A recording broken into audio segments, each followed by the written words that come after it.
welcome to the Magic of Joy channel. So today I'm going to discuss something that I rarely hear discussed. And I think it's one of the most important beliefs you need to change if you want a permanent shift in your life. So let's look at this today. So the first question is, where do beliefs come from? Sometimes it can seem that beliefs come from our minds. They just seem to appear out of nowhere to tell us which end is up.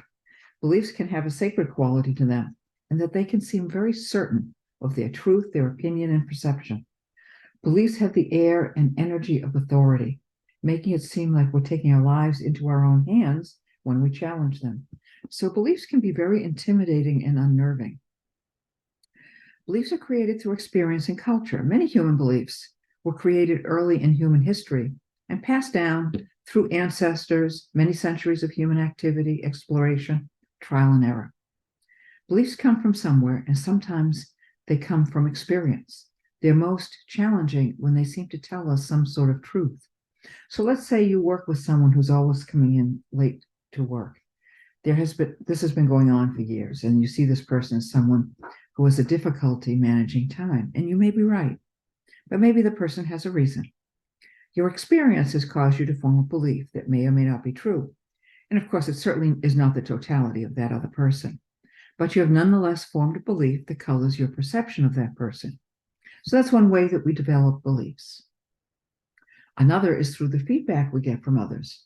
When you're young, you learn about yourself from feedback or perceptions that others relay to you. Of course, when we're young, we're pretty rough around the edges, and we don't know the source of the feedback we're getting. And we usually assume that we're getting accurate information about ourselves, depending on what it's about, of course.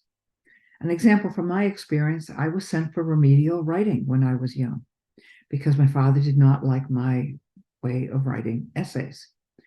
I became afraid to write because I could not write like somebody else. I could only write what I had to say, not what somebody else wanted. And how do you figure out what somebody else wants? And so I was very anxious about writing. I was fortunate to have an English teacher in high school who liked one of my compositions and encouraged me. But frankly, that was not enough to dislodge the belief that I was a poor writer. That took a long time and a lot of writing. There's another source of beliefs, culture. This one can be hard to get your arms around. Every cultural system has beliefs. Those beliefs make a difference in the structure of the society. So capitalism, for instance, our current system, has a belief in limitlessness. I'm using this as an example. The reality is that there are only so many hours in a day, weeks in a year. We only have so much energy and so many years on this planet. And that's the reality. There are limits. When a culture is organized around a belief like limitlessness, it's reflected in the norms, the expectations, and the organizational strategies that are adopted. So if you work with someone who believes in limitlessness, you may find it difficult because the demands are so great that you may have difficulty not only meeting them, but also taking care of yourself and reconciling that. People who believe in limitlessness do not like to hear the word no. So these are just some sources of beliefs that can show up in our lives that we may have a difficult time handling. There are so many different beliefs from all sorts of cultures and experiences that can be hard to handle, but there's one in particular that can invite extreme hardship for a lot of people, and we're going to tackle that one now. So one of the things that most people don't know is that as a species, we evolve and develop skills through culture. One of the purposes of culture is and has been to create the skills and resources so we can survive. The journey's been extremely difficult and has occurred over a long, long span of time. So we've created different cultural systems for different purposes. A tribal system, which originated a long time ago, is about community. And capitalism has been about material well-being, totally different system.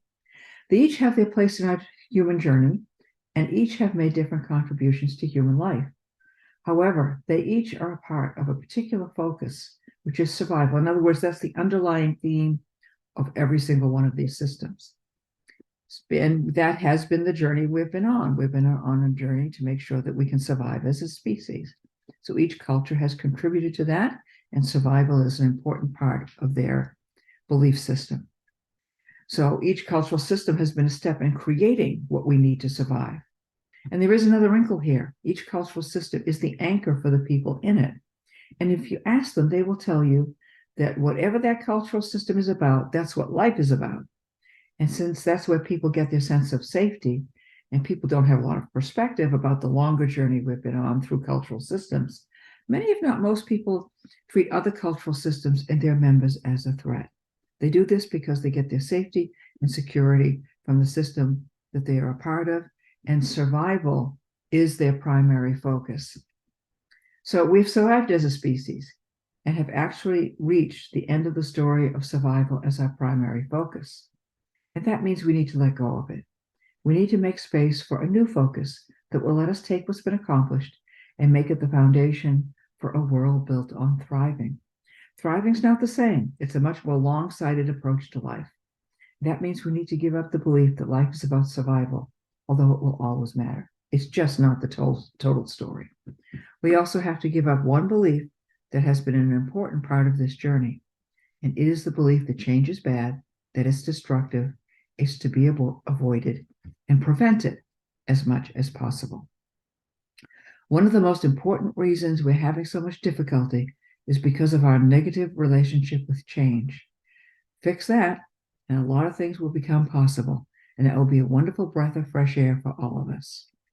So thank you for watching this video. I hope you've enjoyed learning more about how joy can transform your life.